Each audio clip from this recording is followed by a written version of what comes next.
Hello बच्चों, नमस्कार। मैं हूं नारायण पटेल। आज का हमारा जो वीडियो है ये चौथा पार्ट है जो कि संविधान से है। इसमें 2009 से अब तक जो भी प्रश्न पूछे गए उनका समावेश किया गया है। तो आइए फटाफट इसको शुरू कर लेते हैं और आप इसे बहुत सावधानी पूर्वक देखें और इसके आंसर देने की कोशिश कीजिए और आपकी तैयारी का आकलन हूबहू हो जाएगा। पहला प्रश्न है, लोकसभा और राज्यसभा की संयुक्त बैठक की अध्यक्षता कौन करता है? राष्ट्रपति, उपराष्ट्रपति, लोकसभा अध्यक्ष, प्रधानमंत्री। सही आंसर बच्चों होगा सी, लोकसभा अध्यक्ष जो होता है ये हमारी लोकसभा और राज्यसभा की जो संयुक्त बैठक होती है उसका अध्यक्ष होता है। अगला प्रश्न है, किस प्रदेश में संसद की सर्वाधिक सीटें हैं? उत्तर प्रदेश, बिहार, मध्य प्रदेश, पश्चिम बंगाल। कहा जाता है कि अगर उत्तर प्रदेश के बिना संसद अधूरी है तो बिल्कुल सही बात, क्योंकि यहाँ पर सबसे अधिक सीटें हैं 80 के करीब। तो यहाँ से ऑप्शन ए हो जाएगा। अगला प्रश्न है, संसद के प्रथम अधिवेशन को कौन संबोधित करता है? राष्ट्रपति, लोकसभा अध्यक्ष, प्रधानमंत्री या फिर उपराष्ट्रपति। इसका भी जल्दी से कमेंट करिए और अगर आप आंसर यहाँ पर चुनते हैं लोकसभा अध्यक्ष तो आपका आंसर बिल्कुल सही है। चलिए बढ़ता हूं अगले प्रश्न पर। अगला प्रश्न है, किसी राज्य के राज्यपाल की नियुक्ति किसके द्वारा होती है? प्रधानमंत्री, राष्ट्रपति, मुख्यमंत्री या फिर संसद। इसका सही जवाब होगा बच्चों, सभी लोग जानते होंगे, राष्ट्रपति। तो ऑप्शन बी सही होगा। उच्च न्यायालयों के न्यायाधीशों की नियुक्ति कौन करता है? भारत का राष्ट्रपति। उच्चतम न्यायालय का मुख्य न्यायाधीश, संबंधित राज्य के उच्च न्यायालय का मुख्य न्यायाधीश, कानून एवं न्याय मंत्रालय। इसका जो भी न्यायाधीश होते हैं उनकी भी नियुक्ति राष्ट्रपति ही करता है। अगला प्रश्न है, उत्तर प्रदेश का उच्च न्यायालय कहाँ है? कानपुर, आगरा, प्रयागराज जो कि इलाहाबाद पहले था, मेरठ। जल्दी से इसका आंसर कीजिए और अगर आप ऑप्शन सी लगाते हैं तो आपका आंसर बिल्कुल सही है। विधानसभा की अध्यक्षता के लिए सदस्यता के लिए क्या योग्यता होनी चाहिए? उसे स्नातक होना चाहिए, ऐसा कोई जरूरी नहीं। उसे भारत का नागरिक होना चाहिए तो होना चाहिए। उसे उसी राज्य का, ये भी सही नहीं है। उसे एक सामाजिक कार्यकर्ता नहीं, यानी सातवें का बी ही होगा कि उसे भारत का नागरिक होना चाहिए। आठवां है, हमारे मौलिक अधिकारों की सुरक्षा कौन करता है? वेरी मोस्ट इंपॉर्टेंट प्रश्न है।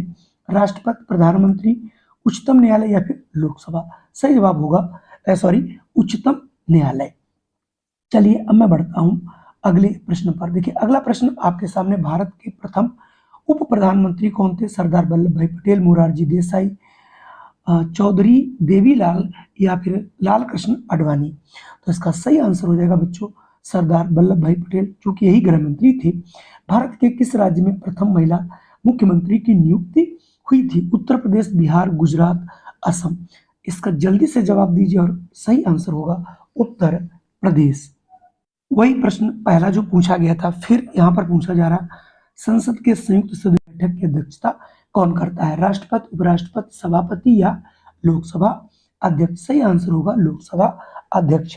यानी धन या वित्त विधेयक सबसे पहले संसद के किस सदन में पेश होता है? लोकसभा में, राज्यसभा या दोनों में एक साथ किया जाता है या फिर इनमें से कोई नहीं? तो जो वित्त विधेयक होता है वो सबसे पहले लोकसभा में पारित किया जाता है, यानी पेश किया जाता है। भारत का सर्वोच्च न्यायालय कहाँ है?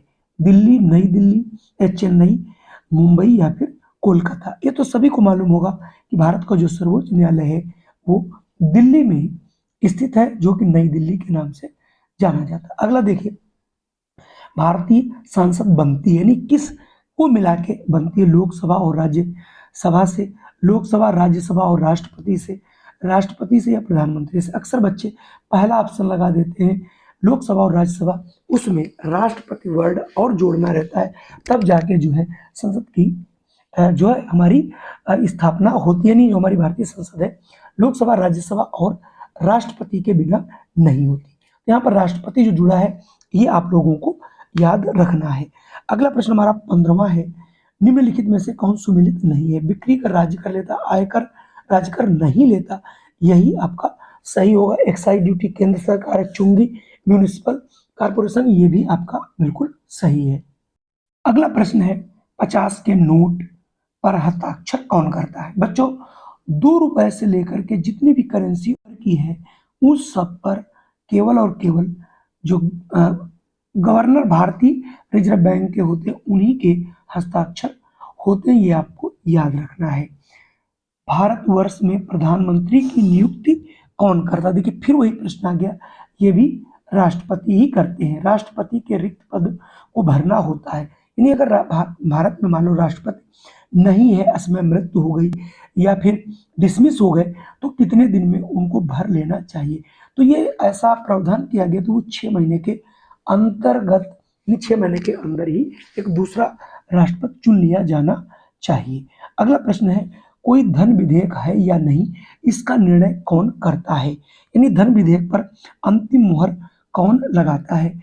राष्ट्रपति, वित्त मंत्री, वित्त सचिव या लोकसभा अध्यक्ष? तो सही आंसर हो जाएगा वित्त मंत्री। अगला है, धन विधेयक पारित करने के लिए राज्यसभा को कितना समय दिया जाता है? यानी कोई धन विधेयक आया है तो उसे राज्यसभा अपने पास कितने दिन तक रोक सकती है? 12 दिन, 14 दिन, 13 दिन या फिर 15 दिन? वो मात्र 14 दिन तक उसे रोक सकती है, उसके बाद उसे वापस करना अनिवार्य होता है। अगला प्रश्न है, अधिकतम कितने एंग्लो भारतीय यानी एंग्लो इंडियंस लोकसभा में मनोनीत किए जा सकते हैं? तो यहाँ पर आपको बताना है कि 2 है, 3 है, 4 है या फिर 5 है। सही आंसर हो जाएगा 2, यानी 2 से अधिक इनको नियुक्त नहीं किया जा सकता है। अगला है, निम्नलिखित में से कौन निर्विरोध भारत का राष्ट्रपति चुना गया था? यानी जिनके सामने कोई भी चुनौती नहीं थी। वीवी गिरी है, नीलम संजीवा रेड्डी हैं, एस राधाकृष्णन है, ज्ञानी जैल सिंह। तो ये थे नीलम संजीव रेड्डी, जिन्हें जो है निर्विरोध चुना गया था। प्रश्न है कि भारत के चुनाव आयुक्त की नियुक्ति कौन करता है? राष्ट्रपति, प्रधानमंत्री, उपराष्ट्रपति, संसद? तो आप समझ लीजिए जितने भी बड़े पद हैं उन सब पर अंतिम मुहर आपकी राष्ट्रपति की ही लगती है। किसी प्रदेश के राज्यपाल की अगर नियुक्ति करना है तो उसकी आयु जो है कितनी होनी चाहिए?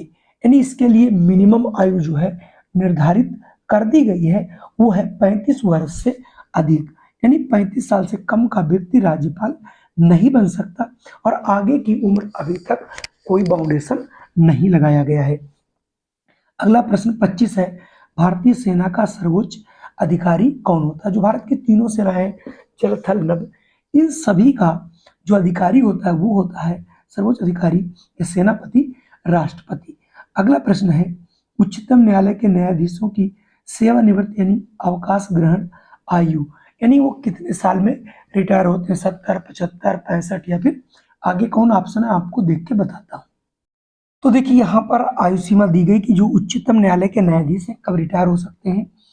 70 वर्ष, 65, 60 या फिर 55? तो इसका जल्दी से आप लोग जवाब दीजिए और अगर ऑप्शन आप 65 चुनते हैं तो आपका आंसर बिल्कुल सही है। राज्यसभा के सभापति के रूप में कौन सा कार्य करता है? राष्ट्रपति करता है, उपराष्ट्रपति, प्रधानमंत्री, गृह मंत्री? ये वेरी मोस्ट इंपॉर्टेंट प्रश्न है, बहुत बार पूछा गया है। तो जो लिखा है राज्यसभा के सभापति के रूप में कौन कार्य करता है, तो ये आपके होते हैं उपराष्ट्रपति। उपराष्ट्रपति जो होते हैं वो आपके राज्यसभा के सभापति के रूप में जाने जाते हैं। अगला प्रश्न आपका 28, उत्तर प्रदेश विधानसभा में निर्वाचित सदस्यों की कुल संख्या कितनी है? चूंकि अभी निर्वाचन का चुनाव संविधान सभा हुआ था, तो इसमें कितने सदस्य जो हैं चुने जाते हैं? तो ये 403 संख्या है, आपको याद रखनी है। अगला देखिए, भारत के प्रथम लोकसभा अध्यक्ष कौन थे? Doctor Rajendra Prasad, doctor Radhakrishnan, A.K. अंगयार या फिर जीवी मावलंकर? बिल्कुल सही आंसर है जीवी मावलंकर, आप याद रखिए, ये बहुत बार प्रश्न पूछा गया है। राष्ट्रपति का निर्वाचन होता है, सभी को मालूम है 5 साल के लिए होता है।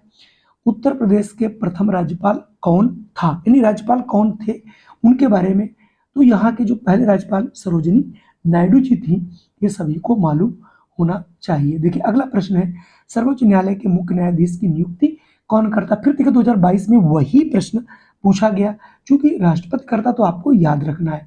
निम्न में से किसे निम्न सदन कहा जाता है? देखिए लोकसभा जो होता है वो निम्न सदन है और राज्यसभा जो है वो आपका उच्च सदन के नाम से जाना जाता है। मौलिक अधिकारों का संरक्षण कौन करता है? इसके पहले भी ये प्रश्न बहुत बार आप लोगों से पूछा गया है। जो मौलिक अधिकारों का संरक्षण करती है वो करती है आपकी न्यायपालिका।